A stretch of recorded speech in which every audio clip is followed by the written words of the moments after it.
Okay, so this is mock exam 2, test solutions, and our first question that we are given is from section 3.3.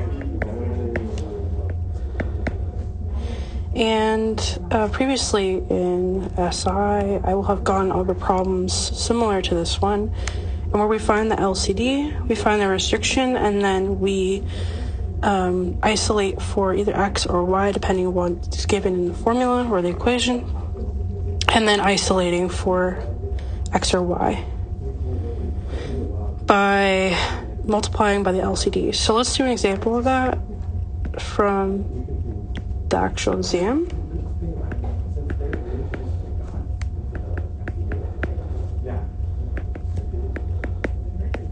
So our first problem, we have to find our LCD first. So remember when I said in class, when we have this, we know that these two, when we multiply them together, become the same as x squared minus 9. So our LCD here has to be x minus 3 times x plus 3. But then we have to find our restrictions. And the restrictions, how we find those is we equal both of these to 0. So x minus 3 equals 0, and x plus 3 equals 0. We move the 3 over. So this one will be x equals 3, and this one will be x equals minus 3. So we know that our answer cannot be minus 3, and it cannot be positive 3 in the end. The next step is we can label our islands 1, 2, and 3. And then what we're going to do is we're going to multiply using our LCD. We're going to multiply by each of these islands. So let's do that first. I'm going to label my LCD in a different color. So we'll do the LCD as red. Hopefully no one's colorblind.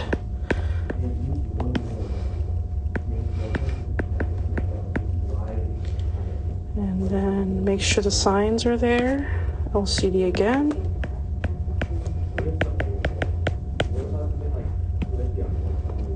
Island 1. Island 2.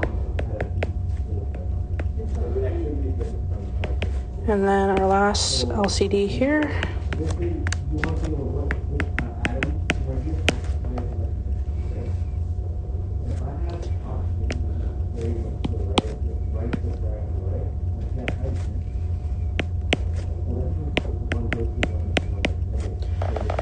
Now we cross out what we don't need anymore. So in this case, we always look at our LCD or denominator on the bottom to know what to cross out. So in the first island, I cross out x minus 3 because those are the same.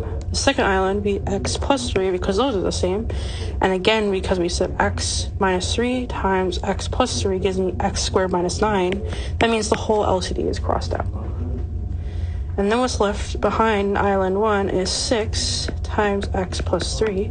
I just moved a 6 in front to make it easier to see. And the second island is 4 times x minus 3 equals 40. Okay, so now we need to FOIL.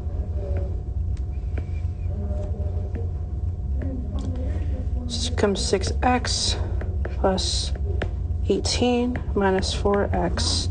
I have a negative and a negative, so it becomes positive 12 equals 40. But now I need to combine like terms. So since I have 6x and 4x, I'm going to combine those. So this guy and this guy, well, 6 minus 4 is 2x. And 18 plus 12 is what? Well, that is 30. Equals 40. And now I want to move my 40 over to combine like terms again. To be minus 40 equals 0. And then when I combine those like terms, what happens is I get 2x minus 10 equals 0. I want to move that 10 back over to isolate for x. When I go across the equal sign, remember it changes sign, so it'll be positive 10 divided by 2. So x equals 5. Now we look at our restrictions. Is my answer in the restriction a 5? No, so I know that this is a solution. So this is our answer for number 1. Number 2, this one is from section 4.1, and that's going over composite functions. So they give us the function square root 5 minus x, and then they also give us this other function for g, 4 minus x to the third. And they asked us to find a fog of x, and they asked us to find goff of 2. So again, if we are finding the fog of x, that means we're saying f g of x is what we're trying to find. So that means g will go inside of f.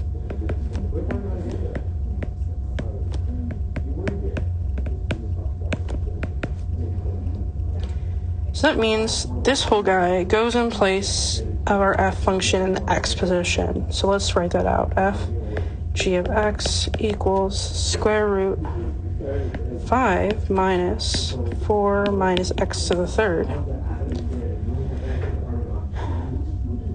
But again, I have to simplify. So in this case, I want to leave the x to the third by itself, and I want to approach these two numbers here.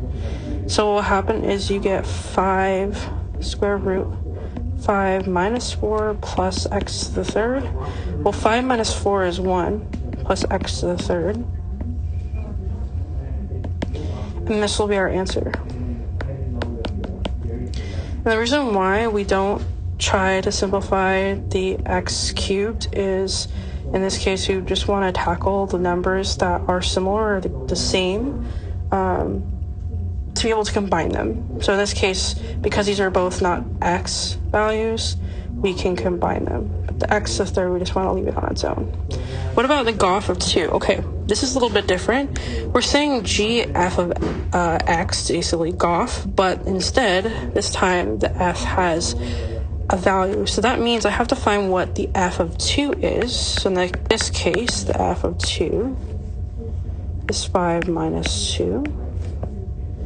5 minus 2 gives me 3. And square root of 3 is what we get for that. But then I have to put it back inside my g. So g of square root of 3. So 4 minus square root of 3 to the third. And what I get is g square root of 3 equals 4 minus 3 square root 3. And this is your answer for that.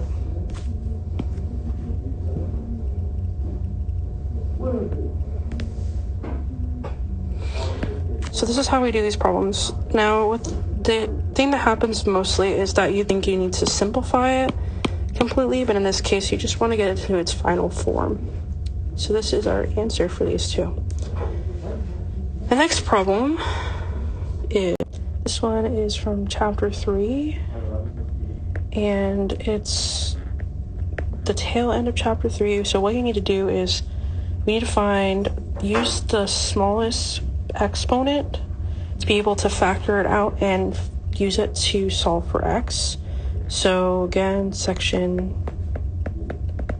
3.1, and the problem is 3x to the 2/3 minus 9x to the 1/3 equals 0.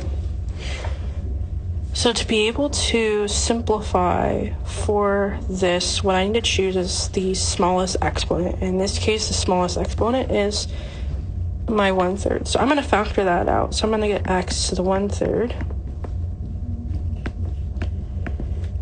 I'm going to write out my original equation. But what we need to find out is, since we factored this guy out, I need to find out what's going to replace this guy here. So that means I need to see what 1/3 plus or minus a value will give me 2/3. So we'll figure that out. So we know that the value that would give us 2/3 is 1/3. So if I add this, you can actually do this in your calculator too. you would know that you would get 2/3. So you're just adding another 1/3. So that means that our missing number that will go here that we took out will now be the 1/3, replacing that. Now we're set up to solve. So I want to take these pieces, this guy, and separate them out. So first one is x to the 1/3 equals 0. And the other one is 3x to the 1/3 minus 9 equals 0. This one I don't really need to worry about anymore, but this one on the right I do. So what I need to do is we need to simplify, and we need to isolate for x. So that means the 9 is going to go over here. So 3x to the 1/3 equals positive 9. But to simplify more, I need to divide by 3. X to the 1/3 equals 3. And then to get rid of the fraction here, what I can do is I can multiply my fraction by 3. And if I do that on one side, I can do the same on the other side, which means these cancel out, and I get x equals 3 to the 3rd, which is 27. And technically, we can say, because this is just 0, x equals 0. So these are our two solutions, x equals 0 and x equals 27. So all we're doing is finding that missing number to be able to solve and isolate for x. Number four is to change. Number 4 is based on also section 4.1, and this one is finding the inverse. And we have to remember our 4-step process. So the first step is to take f of x and turn it into y. Our second step is to exchange x and y. Third step is to isolate for y.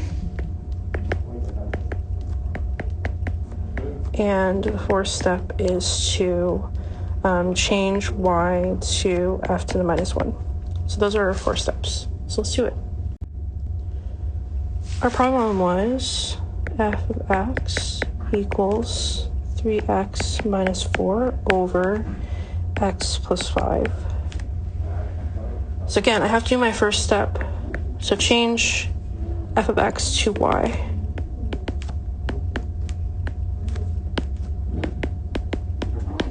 My second step is to exchange x and y. So that means x goes here and my y goes into the original equation.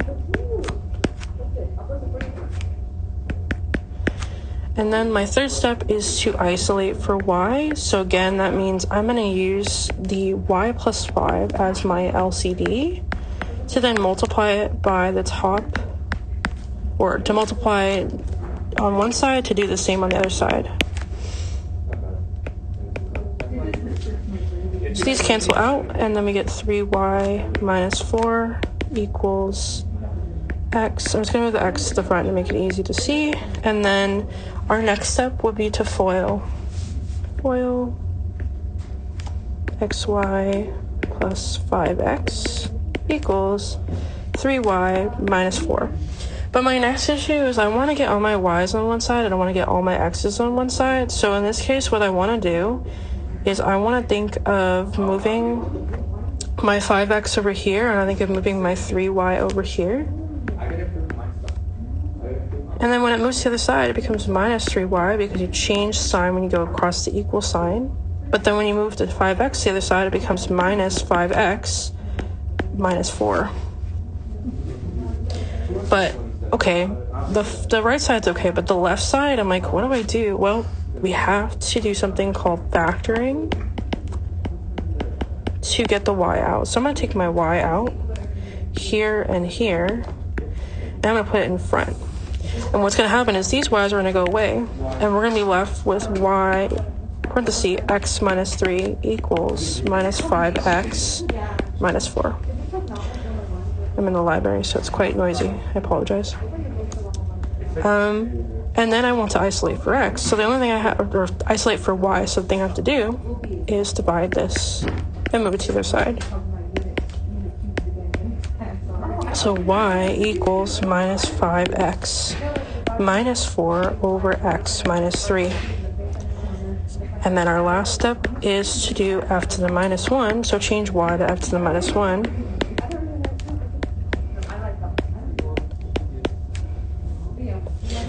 Another thing that you might be asked to solve for in this problem is they might ask you to find the range.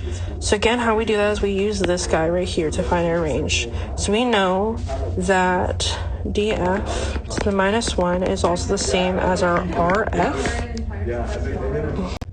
So if I was to take our original equation, or this guy here, x minus 3 and equal to 0, and move it over, it would be x equals 3. So if I was to rewrite this, it would be x equals 3. So if we write our range, it'd have to be negative infinity to 3, union 3 to infinity. So this is where we get this information, is from the denominator in this ending answer. So that is number 4. Our next question, number 5, is an exponential graph. So that means it's from section 4.3. But now you could get a graph from section 4.5 as well. So this is an exponential graph, and we're given the function f of x equals minus 2x raised to the x plus 1 plus 5. And so we need to first get our points to graph our initial graph here. And so I'm going to write this here, my x and y, and I use minus 1, 0, 1, 2. They use the same points every single time.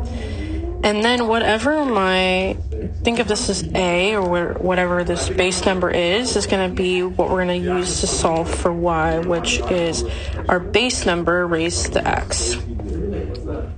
So that would be 2 to the minus 1, 2 to the 0, 2 to the 1, 2 to the 2.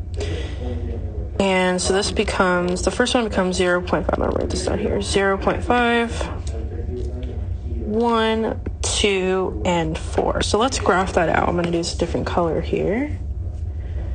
So that means, so if we're on, our first point will probably be here. Yep. Right about here. Here. And 2, 4. Right about here. So this is our first graph, and then technically I would write out my first toolkit function, which is f of x equals 2 to the x. The second one will be the inverted, or the reflected, because I have to incorporate that negative sign, so it'd be negative 2 to the x. So that means this time, now all my y's become negative. So let's show that. That means I'm just going to flip this guy completely over. Oops, I was one off.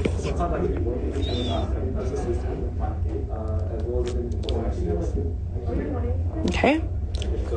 Draw our new line. And then our next graph will be technically the first transformation, which is our horizontal transformation, x plus 1, and then our last one will be the whole graph, or the whole function equation. So that means if I look at my horizontal transformation, we know that the horizontal transformation will always be the opposite of what is written. So if it's plus 1, that means I have to go what's the opposite of what's written, so that means I'm going to go minus 1. So to go to minus 1, if I have my first point here, initially was here, but if I go left 1, it means it's going to be here now. So my new point is there. And then all the other points that are nearby it will just move alongside of it. So it just follows the same trend. And now our new graph is here, graph line. And then let's draw our last graph. So vertical transformation, this is what we have here. Vertical transformation means that we follow what is written. So in this case, because it's plus 5, that means I'm going to go up. I'm going to go up 5 from my original points. So on my first graph here, I'm going to use a different color. Let's start on this point here. So I'm going to go 1, 2, 3, 4, 5. So my new point will be here. And then the rest of them will follow to match the graph that we just made below. So let's graph the new points on the new graph.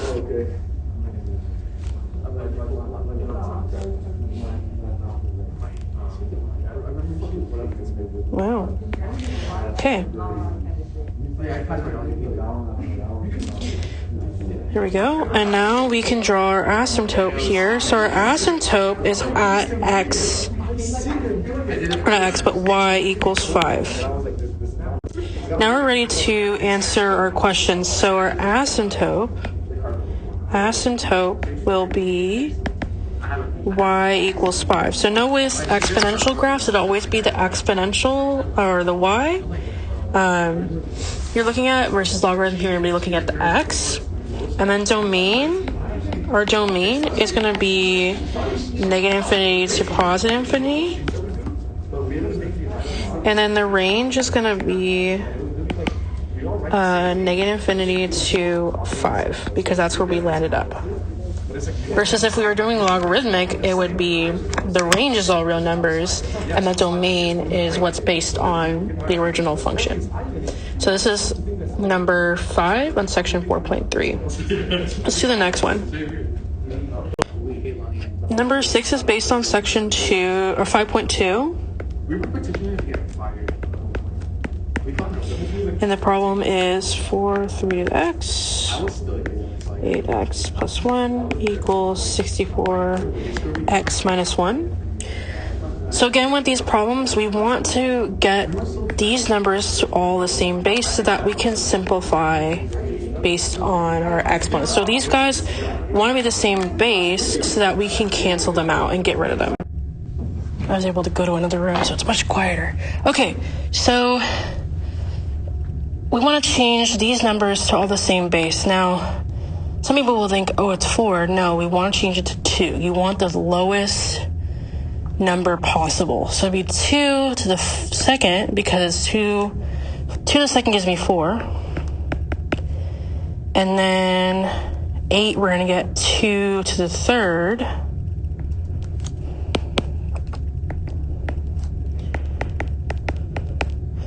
And then 64 will give me 2 to the 6. So you want to get it as the base number to a power to get you the same value as what's written here.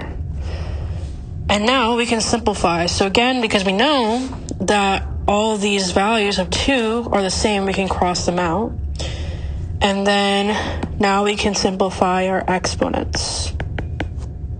So we know if we have addition, or not addition, if we have multiplication here, that means our exponents can add.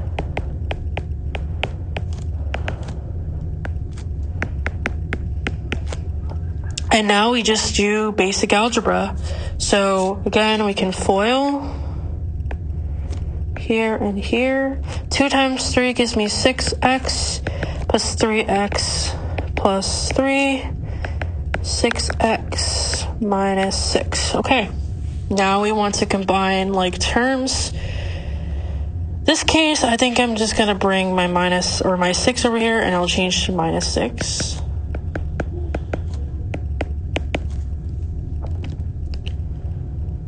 And we'll bring our minus 6 over as well, so it'll be plus 6 equals 0.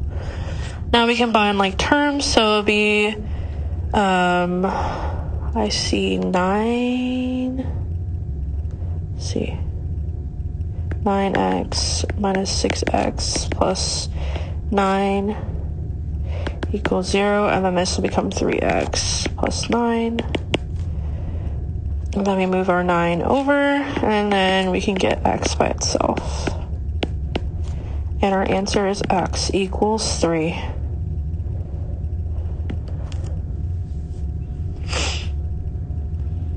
But I made a minor mistake here because we have to make sure this is negative, so it's going to be minus 3. So pay attention to those signs.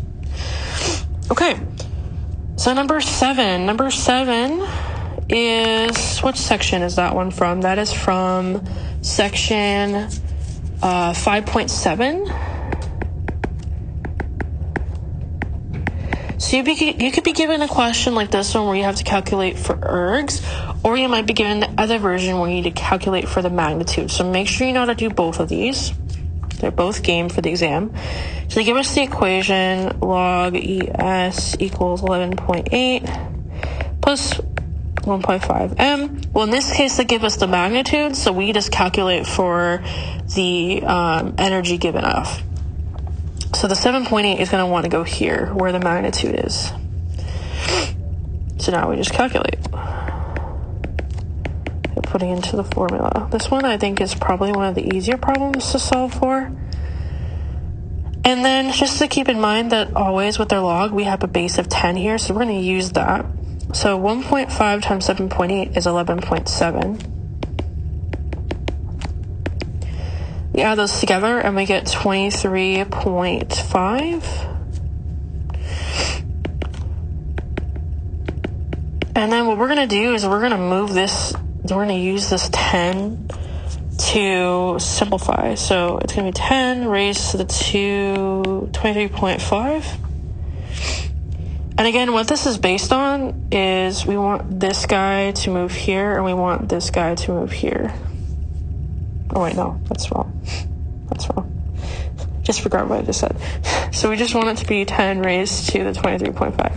I'm thinking about 5.3. So now what we want to do is simplify. So we get 3.162 times 10 to the 23 ergs.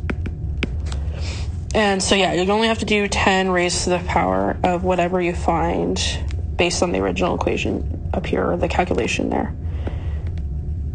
Disregard the other thing I said. Okay. And then the last section, or last problem, is based on 5.6. So they could give you half-life problem, they could give you a population problem. So make sure you know how to do both. That's the important thing I want to say. Okay, so they said a scientist is studying a radioactive isotope with a half-life, so definitely this is a half-life problem. Of 1,200 years, the amount A in grams of the isotope remaining after T years. So they're going to ask us, okay, they give us an initial. With our initial equation was A equals 5.0 T over this number. And then they ask us, when will it take for 1.0 gram of the isotope to remain? So that means 1.0 is going to go here, because we're going to find out what is our time. Because they're asking us for, what is it, years? So years are what we're going to try to find here. That's our question mark. Okay, now we can solve this. So what we do first is we always divide our whatever value is here first and move it to the other side. Then we add the ln or log. Either one will work because they're the same thing, basically. I'm going to use ln here. And then our next step is we need to use one of our three rules. So either QR, product, or power rule. In this case, because I have an exponent, I know it's going to be power. So this is going to move to the front.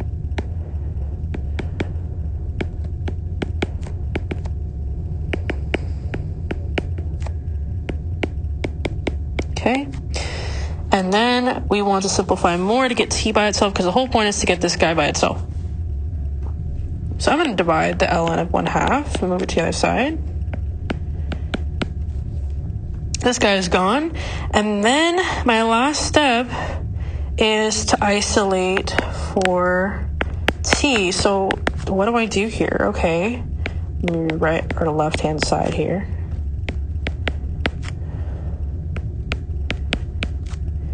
I want to multiply the denominator of this side and do the same to the other side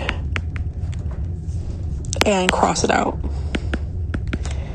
So the left-hand side is like, okay, how do I calculate this? So if you have multiplication, what you're going to do is this times this, then divide by the ln of 1/2, and you'll get your answer. So in this case, when we do our math, we get 2786.3. So that means that is our t. That's our years. So 2,786 years. But let's say you have another problem, like a population problem, and they give you a number. So let's say I get the ln of 2 over the ln of 5 plus 2010, for example. What you want to do is you want to calculate the ln's first, then add. If you do it the other way, if you do it all together, it might give you the wrong answer. So just make sure that when you put in for multiplication, do this times the ln on top and then divide by the bottom. And then if you have one that's addition, you want to do the ln of 2 divided by the ln of 5 plus 2010. So this is mock exam 2. Okay, so this is